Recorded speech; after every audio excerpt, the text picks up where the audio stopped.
cut away the biggest fear that everybody listening to the show has, everybody watching has, and that's the fear of judgment or criticism, right? And it's like, oh no, John, like I'm afraid of failure. And my answer to that would be, if nobody was there to watch you fail, would you really care? And of course you wouldn't, right? If let's say failure to you is losing all your money. Well, if your bank account hits zero and nobody there is to witness it, you would just try again. You'd be like, okay, cool. Like let's go try again. Right. Like the ultimate growth mindset. However, you fear what other people is going to perceive you as failing. And I went through that. I'm like, if I'm the NFL guy that played for 3 years and then has no money, like what's the like, failure perception. Right. And so I've really had to come to terms with this idea that everything that was holding me back in my life, or just being able to completely express myself freely, was this thought that it wasn't going to be liked, it wasn't going to be relatable, it wasn't going to be this, or it wasn't going to be that. And that's all based on what other perceptions are going to be of me. Right. And I finally realized that I couldn't keep everybody happy. 100% of people weren't going to like me anyways. And so in order to like myself, I had to express my own self to the world. And as soon as I started doing that, my business exploded. So usually businesses don't explode because a person's trying to be something that they think they should be according to something else or somebody else, which is largely unconscious, that if you were to remove that, your ability to just move forward and be you is the most freedom you could ever experience. That's good. That's real good.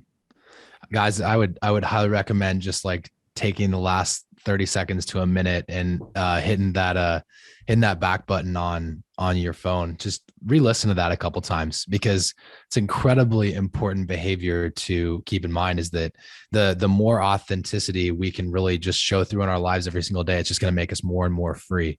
I love that, John. That's good. So what did you used to believe? Because we're talking a lot about like core beliefs right now. What did you used to believe about entrepreneurship that you no longer believe? Like you were set in your ways, like this is exactly how it was like 5 years ago, 10 years ago, whatever. And now you're like, I was so wrong about that.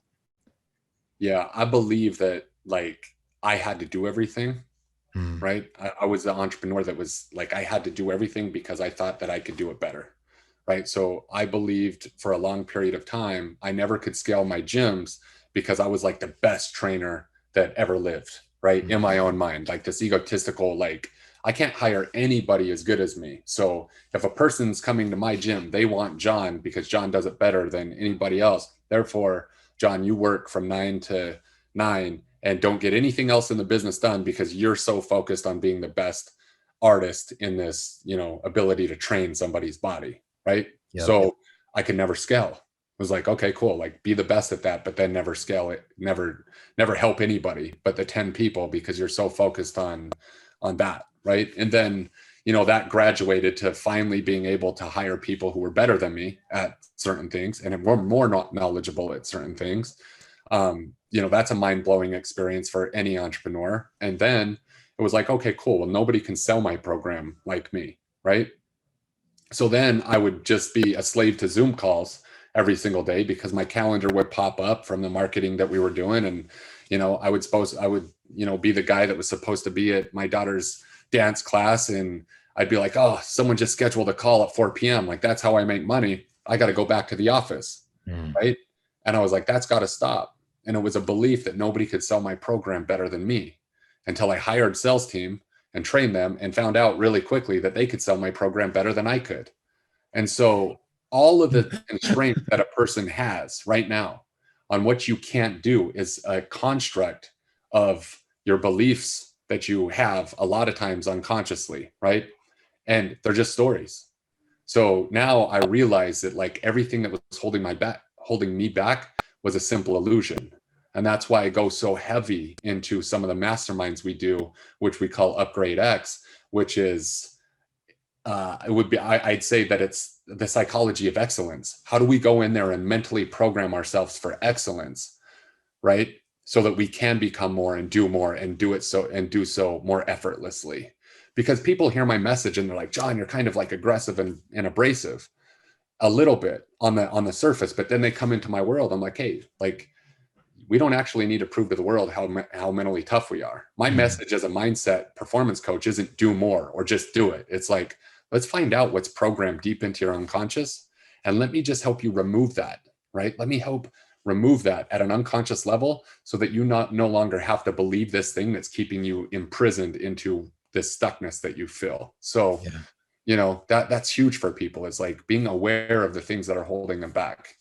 That's fascinating. You took a belief that you no longer believe and turn that into like one of your core products, or really like a service that you're helping people with. And that's breaking down their mindset and figuring out what's keeping them stuck. So I went love through it, that. dude. So like, Yeah. I mean, 2019, 2000, yeah, 2019, my online business was doing like 20K a month, Mhm. right? And I had to hire somebody. I searched a person that has been trained for the past decade and spent a million plus dollars of his own money to learn mental programming, to finally say, dude, like I don't know why other people are succeeding, that I'm just as capable, and I'm stuck here for the last 3 years. Like it makes no sense to me. I finally took that awareness, and it's like it's something inside of me that's keeping me stuck.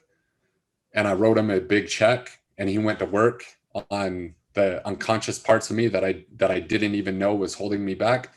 And within a 12-month period, we 12x our business and are on this hockey stick. And people's like, whoa, John, like from episode 75, like I heard a shift in you. I'm like, yeah, like I literally ripped all the limitations out of me in an instant, and then could just, feel free to be authentic. And like I Love told that. you, change my business, but there was all those little belief systems in there that we had to remove.